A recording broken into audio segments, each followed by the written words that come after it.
On January 16th, 1994, an 18-year-old James Akinwande had travelled with a group of friends and attended popular Vox nightclub in Brighton Terrace, Brixton. The night started off well, drinks were flowing, conversations were had, and everyone was dancing.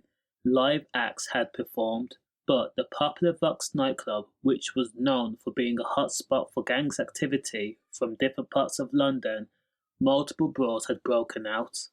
James Akinwande was not a part of any gang. He was only there to have a good time.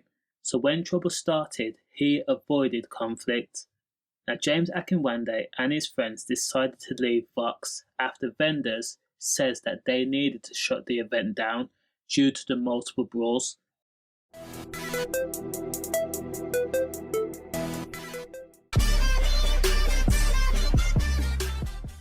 Now walking through Brixton High Street just after 4 a.m, James and his friends were on the way home when they had been boxed in by a group of large men, intimidating, right next to the boots on Brixton Road.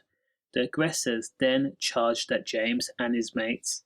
Now James and his friends were now being hunted. For what reason?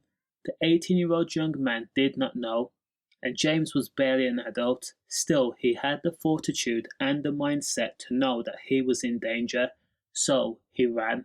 During sprinting away, James and his pals were separated.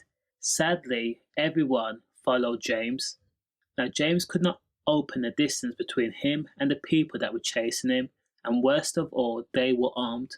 They had blades, and ultimately James was caught. While gripped in place, his distinct feather jacket loose on him, James had then been bladed, once to the chest and then bladed for a second time in the right arm. Despite the obvious pain that would have taken over the young man's body, James wriggled free from his feather jacket, his aggressors clutching it, and then James managed to run away from the gang that had just bladed him. Now James was hurt, very, very badly. He was also panicking.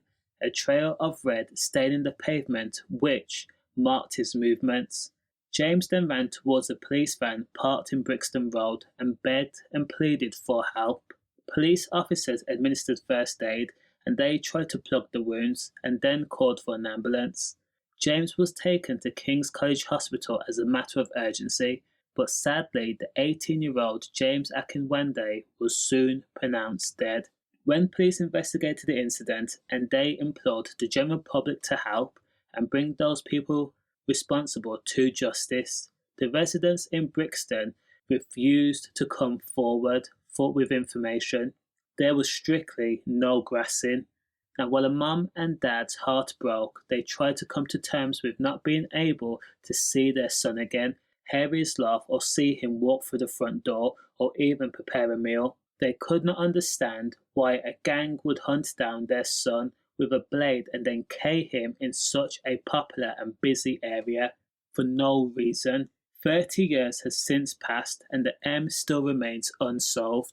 There's a £20,000 reward for information that leads to a successful charge and conviction for the deplorable gang responsible. Condolences. Let me know your thoughts in the comments. Stay safe.